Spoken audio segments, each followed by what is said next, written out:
This wasn't just a crisis. It was a deliberate unraveling of confidence, of stability, and of the illusion that the financial world was built on solid ground. The 2008 meltdown didn't erupt overnight. It was a fuse lit decades earlier, fueled by ambition, indifference, and a financial system drunk on its own inventions. When the explosion came, it didn't just shake markets. It shattered livelihoods, drained savings, and altered the course of millions of lives. But the most unsettling truth? The very people who helped spark the disaster walked away untouched, and in many cases, wealthier than before. For everyday people, the crash felt like an ambush. One moment, news outlets were celebrating rising home values. The next, banks were collapsing, investments were evaporating, and retirement plans were turning to dust. And while families scrambled to survive the fallout, governments rushed to rescue the institutions that had ignited the chaos in the first place. Experts still bury the story under terms, derivatives, leverage, collateralized debt obligations. But strip away the jargon, and what remains is a familiar tale. A concentration of power, a cycle of greed posing as innovation, and a system rigged to protect itself, not the public. And its consequences still shape the world we live in today, with lasting global impact. Let's go back to the early 2000s. Wall Street was restless. The tech bubble had burst, investors were shaken, and the economy felt unsteady beneath the surface. Big banks needed a new engine, a new addiction they could scale, and that addiction became real estate. In America, owning a home wasn't just stability. It was identity. It was security. It was the one investment everyone believed in. And Wall Street figured out how to monetize that belief at an industrial level. Their magic tool? The mortgage-backed security.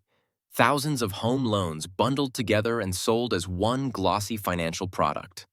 The pitch was irresistible. Safe returns, steady income, and assets tied to real houses. But the system had an appetite, a growing one.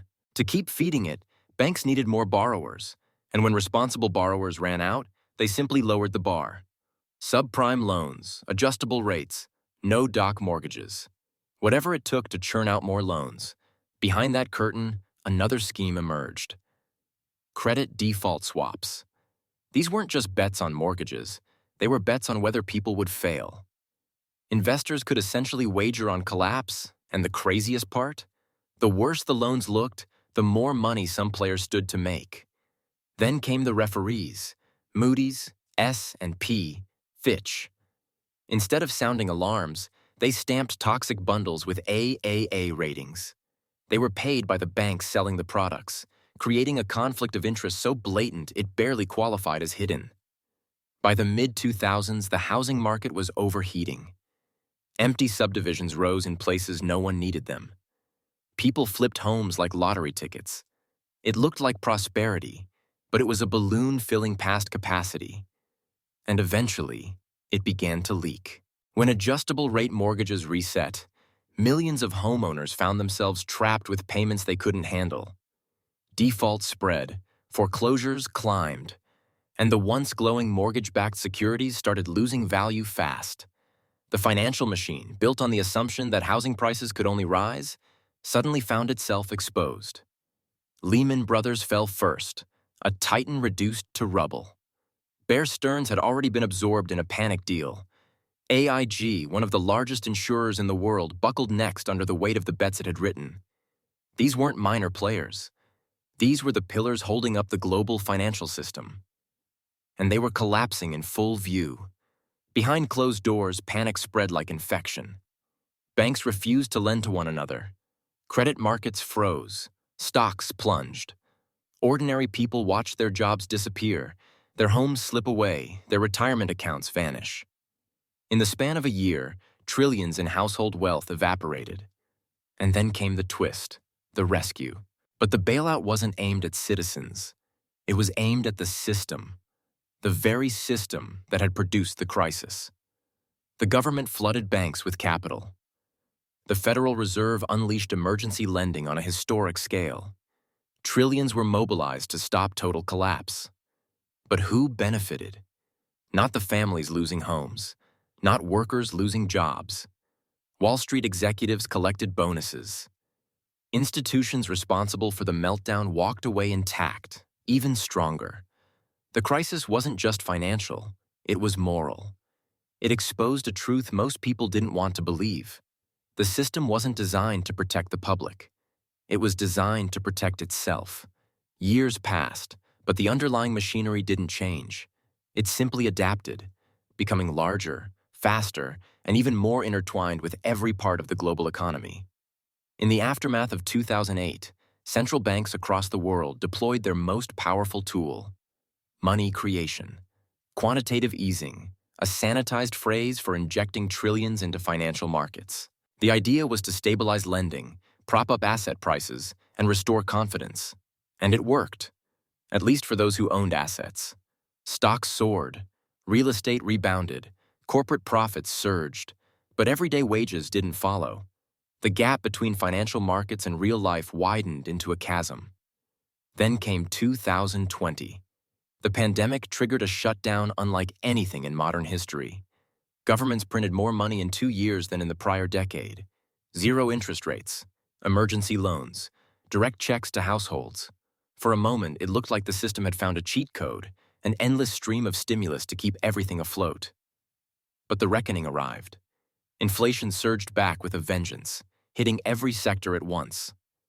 Economists who had insisted the spike was temporary suddenly scrambled to explain why it persisted. Central banks reversed course, hiking interest rates at the fastest pace in decades. Markets fell. Debt grew costlier. Cracks that once nearly broke the system began reappearing.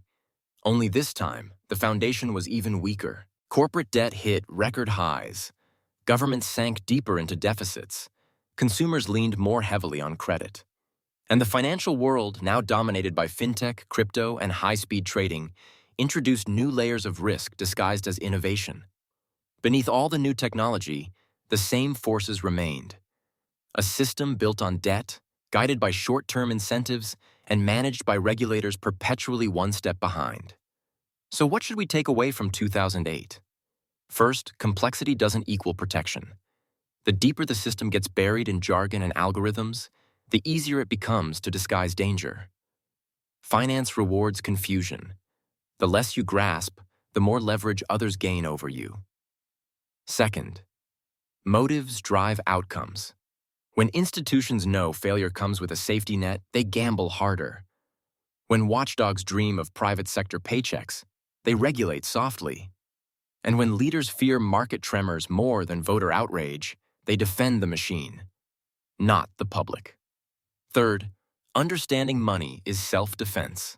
You don't need a Wall Street badge to stay safe, but you do need awareness, the ability to spot bubbles early, to challenge dominant narratives, to ask every time a new trend, token, policy, or innovation appears. Who profits? Who absorbs the downside? And what collapses when the music stops? Because eventually, it always does. The 2008 collapse wasn't a freak event. It was a blueprint, a signal. And today, the same framework survives, only more digital, more algorithmic, more accelerated, and more brittle. When the next shock hits, and it will, don't expect fairness. Expect interventions. Expect currency pressure. Expect turbulence. But don't expect accountability. Not unless you understand how the gears actually turn. Real wealth isn't just capital. It's clarity. It's foresight. It's the strength to navigate chaos instead of being swallowed by it. It's the skill to read the signs before everyone else sees them and position yourself before the wave arrives. Because the system won't warn you. The media won't shield you. But the past will guide you if you're ready to pay attention.